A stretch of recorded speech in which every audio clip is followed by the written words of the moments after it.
एक बार Indian film industry में गज़लों को लेकर के बहुत बड़ी कंट्रोवर्सी हो गई थी। एक महान गज़ल गायक जिन्होंने यहाँ तक कह दिया था मोहम्मद रफ़ी क्या जाने गज़ल गाना, और किशोर कुमार साहब को भी गुस्सा आया था।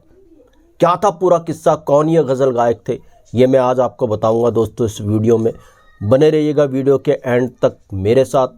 दोस्तों आपसे फिर से वही गुजारिश, चैनल पर नए तो चैनल को सब्सक्राइब कर लीजिएगा, बेल आइकन भी प्रेस कर लीजिएगा ताकि नोटिफिकेशन आप तक पहुंचती रहे। नमस्कार, मैं महेश कोहली। बॉलीवुड संगीत के सफ़र से मैं जिस आज महान गज़ल गायक की बात कर रहा हूँ, ये महान गज़ल गायक हैं जगजीत सिंह साहब। जगजीत सिंह साहब राजस्थान श्री गंगानगर के रहने वाले थे, मगर पंजाब से ये बिलोंग करते थे। 1965 में जगजीत सिंह मुंबई आए थे। जगजीत सिंह का असली नाम था जगमोहन सिंह धीमान। तो जब 1965 में ये मुंबई आए थे गायक बनने के लिए, सिंगर बनने के लिए, उस वक्त पे इंडियन फिल्म इंडस्ट्री में काफ़ी स्ट्रगल हुआ करता था नए सिंगर्स के लिए। उनमें से जगजीत सिंह भी थे, क्योंकि उस दौर में सारे के सारे सिंगर नायाब, सुपर डुपर हिट, चाहे वो रफ़ी साहब हो, चाहे वो मन्ना डे साहब हो, चाहे वो तलत महमूद साहब हो, चाहे वो मुकेश जी हो, चाहे वो किशोर कुमार साहब हो। काम इनके अंदर ही घूम रहा था, काम इन लोगों में ही बटा हुआ था।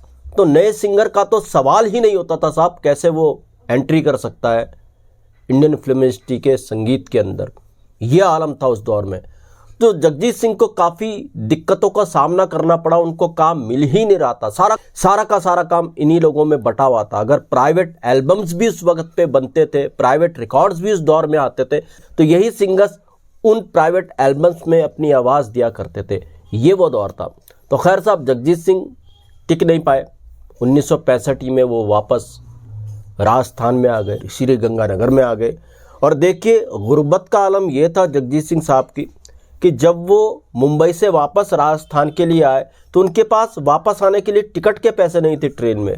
वो बाथरूम में छुप करके आए ट्रेन के राजस्थान। ये दौर था जगजीत सिंह का वो। मगर कुछ वक्त बाद जगजीत सिंह ने फिर हिम्मत की, वापस फिर वो मुंबई आए। 1966 की शायद ये बात होगी। फिर से उन्होंने अपना स्ट्रगल करना शुरू कर दिया गज़लों के लिए। और यही वक्त था, यही वो दौर था, शायद 1967 उनकी मुलाकात होती है चित्रा सिंह से। जी हाँ, उस वक्त पे वो चित्रा सिंह नहीं थी, उस वक्त पे थी वो चित्रा दत्ता। चित्रा उस वक्त पे शादीशुदा थी, मगर उनकी जो शादीशुदा ज़िंदगी थी वो ढंग से नहीं चल पा रही थी, खुश नहीं थी वो अपनी शादीशुदा ज़िंदगी में। जब उनकी मुलाकात होती है जगजीत सिंह से, तो कुछ मुलाकातों बाद वो इम्प्रेस होती हैं जगजीत सिंह से और फिर दोनों शादी कर लेते हैं। अपनी पहली शादी से चित्रा दत्ता उस वक्त की किसी तरह से निजात पाती हैं, फिर वो जगजीत सिंह से शादी कर लेती हैं, अपनी पहली शादीशुदा ज़िंदगी को अलविदा कह के। तो खैर साहब, फिर दोनों ही स्ट्रगल कर रहे थे। लाइव शोज़ के लिए भी वो स्ट्रगल कर रहे थे, लाइव शोज़ उनको मिलते भी थे। और जगजीत सिंह खासकर गज़लों के लिए स्ट्रगल कर रहे थे, मगर जगजीत सिंह को काम नहीं मिल रहा था। हो क्या रहा था, जितनी भी गज़लें हुआ करती थी उस वक्त पे वो रफ़ी साहब गाया करते थे। जितने भी गज़ल टाइप सॉन्ग्स हुआ करते थे फिल्मों के, रफ़ी साहब को मिलते थे। और जो वो कुछ बच जाते थे उनको तलत महमूद गाते थे। तो ये वो दौर था दोस्तों। अब यहाँ पर जगजीत सिंह काफ़ी फ्रस्ट्रेट हो गए। तो गज़ल गायक ही अपने आप को मान रहे थे, वो तो गज़ल गायक मान क्या रहे थे, मगर उनको लगता था यार मुझे उस तरीके का काम क्यों नहीं मिल रहा है जिस काम के मैं लायक हूँ। गज़लें तो मेरे हिस्से आने चाहिए थी, गज़लें रफ़ी साहब को लोग दे रहे, ऐसा जगजीत सिंह को लगता था। और इतना फ्रस्ट्रेट हो गए जगजीत सिंह उस दौर में, जगजीत सिंह ने यहाँ तक कह डाला मोहम्मद रफ़ी क्या जाने गज़ल गाना। अब साहब, जब जगजीत सिंह के मुंह से ये बात निकली, अब रफ़ी साहब, हर किसी को पता था कोई भी गीत रफ़ी साहब को दे दो, परफेक्ट रफ़ी साहब उसको गाते थे, चाहे गज़ल हो, कवाली हो, भजन हो, रोमांटिक हो, सैड हो, कोई भी गीत रफ़ी साहब को दे दो, ये सबको पता था। हाई पिच, लो पिच, किसी भी तरीके का गीत रफ़ी साहब बखूबी गाते थे। और जगजीत सिंह का उस वक्त पे ऐसा कहना कि मोहम्मद रफ़ी क्या जाने गज़ल गाना, ये हर किसी को नागवार गुजरा। हंगामा हो गया, हंगामा। जब ये बात किशोर कुमार साहब तक पहुंची, किशोर कुमार साहब को भी बड़ा गुस्सा आया। किशोर कुमार साहब ने कहा ये सब क्या मजाक है, एक सो कॉल्ड गज़ल गायक रफ़ी साहब के लिए ऐसा बोल रहा है कि मोहम्मद रफ़ी क्या जाने गज़ल गाना। किशोर कुमार साहब ने यहाँ तक कहा यार हम सब उनकी इज्जत करते हैं, रफ़ी साहब बहुत अच्छा गाते हैं, जो भी गाना दे दो वो आसानी से उसको गा लेते हैं। और एक नया सो कॉल्ड गजल गायक ये कहता है कि मोहम्मद रफ़ी क्या जाने गजल गाना, तो किशोर कुमार साहब को भी काफ़ी गुस्सा आया। अब जगजीत सिंह को लग गया उन्होंने कोई बड़ी गलती कर दी और उनको अपनी इस गलती का बाद में एहसास भी हुआ। खैर साहब, किसी तरह से ये कंट्रोवर्सी ठंडी पड़ी, फिर ख़त्म भी हुई। तो 70 का दशक आते आते जगजीत सिंह थोड़ा सक्रिय भी हुए, उन्होंने जिंगल्स गाना शुरू किए। इस तरह से जगजीत सिंह साहब की गड्डी चल रही थी, जिंगल्स वो गा रहे थे, थोड़ा बहुत उनको काम मिलना शुरू हुआ था। 1976 में जगजीत सिंह का एक एल्बम आता है, चित्रा सिंह भी उनके साथ थी, वो एल्बम था दी अनफॉरगेटेबल। यहाँ से जगजीत चित्रा को एक नई पहचान मिली। खाली ये कहना कि जगजीत सिंह साहब को पहचान मिली बिल्कुल गलत, चित्रा सिंह भी उनके साथ थी और चित्रा सिंह को भी यहाँ से एक पहचान मिली, दोनों को एक पहचान मिली। जगजीत चित्रा के नाम से दोनों पॉपुलर होना शुरू हुए और उनको लाइव शोज भी मिलना शुरू हुए उस वक्त पे। 73 के बाद जगजीत सिंह अच्छा खासा नाम बन गए थे, उनको फिर गज़लें भी मिल रही थी, लाइव शोज भी मिल रहे थे। दोनों को, जगजीत सिंह और चित्रा सिंह को, जगजीत चित्रा के नाम से ये जोड़ी मशहूर थी। तो खैर साहब, जगजीत सिंह गाए जा रहे थे, आगे बढ़े जा रहे थे। 1980 में जगजीत सिंह म्यूजिक डायरेक्टर भी बने। मगर 1980 में एक चीज़ और हुई जिसने जगजीत सिंह साहब को थोड़ा झटका और दिया था। जी हाँ, 1980 में गज़ल गायकी में, हिंदुस्तानी गज़ल गायकी में एक और सिंगर की एंट्री हुई, वो थे पंकज उधास साहब। शायद 1980 में उनका एक एल्बम आया था आहट, मगर 1983 में पंकज उधास के एल्बम्स ने कमाल धमाल करना शुरू कर दिया था। अब यहाँ भी कहते हैं जगजीत सिंह साहब को थोड़ा अजीब लगा, यार ये कौन आ गया है।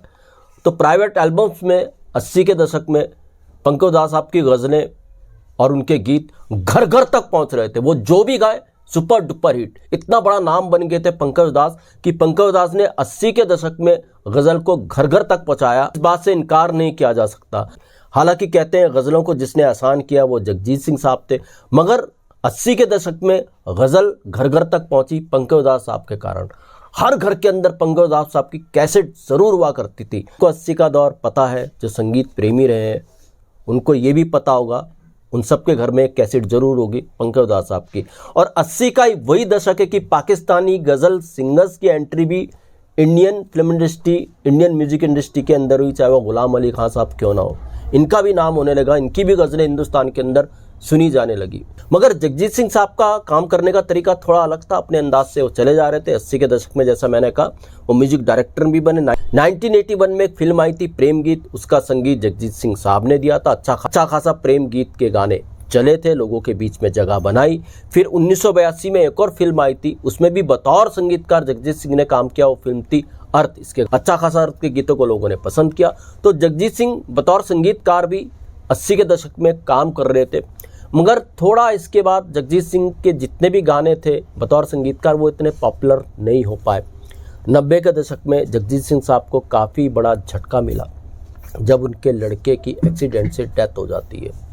चित्रा सिंह ने तो उस वक्त पे उस दौर में गाना ही छोड़ दिया था, मगर 90 के दशक में ही किसी तरह से जगजीत सिंह साहब ने हिम्मत की और वापस वो अपनी गज़ल गायकी की तरफ आए।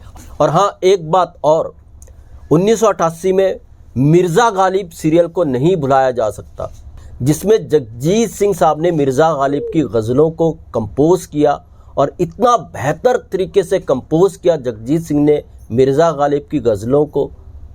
किसी और म्यूजिक डायरेक्टर ने इस तरह से मिर्ज़ा गालिब को कंपोज़ नहीं किया जैसा जगजीत सिंह साहब ने किया।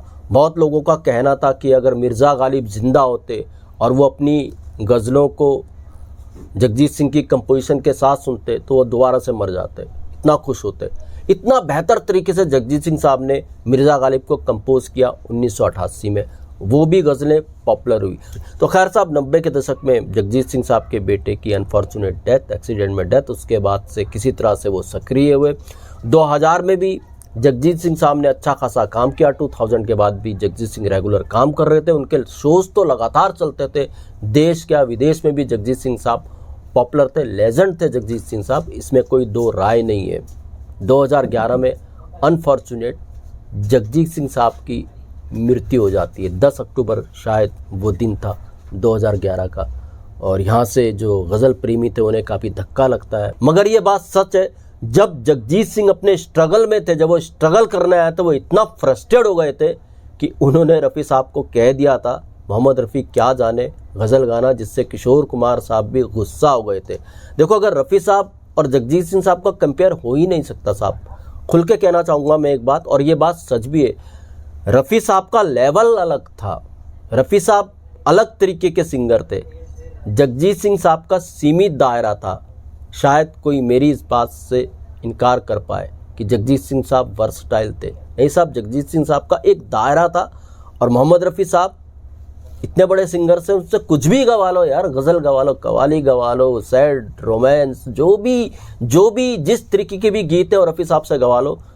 मगर जगजीत सिंह साहब ने जो बहुत बड़ी बात कह दी थी कि मोहम्मद रफ़ी साहब गज़ल नहीं गा सकते या क्या जाने गज़ल गाना, ये अपने आप में बहुत बड़ी कंट्रोवर्सी थी, जिसने सबको हिला दिया था। बाद में जगजीत सिंह साहब को भी इसका एहसास हुआ। और एक बात और मैं जाते जाते आपको बताना चाहूँगा, रफ़ी साहब के बारे में क्या सोचते थे जगजीत सिंह साहब, इस बात से पता चलता है।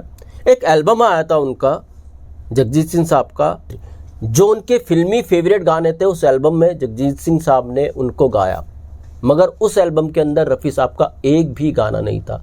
ये भी चौंकाने वाली बात थी। सबके गीत उन्होंने लगभग गाए, कई गायकों के गाए, मुकेश जी के भी गाए, मगर रफ़ी साहब के गीत उसमें उन्होंने नहीं गाए। तो इससे पता चलता है जगजीत सिंह साहब थोड़ा तो कुछ हुआ था यार, थोड़ा उनको रफ़ी साहब से कुछ तो उनको चोट पहुंची थी एक दौर में। शायद उस चोट का दर्द आगे तक बरकरार भी रहा होगा।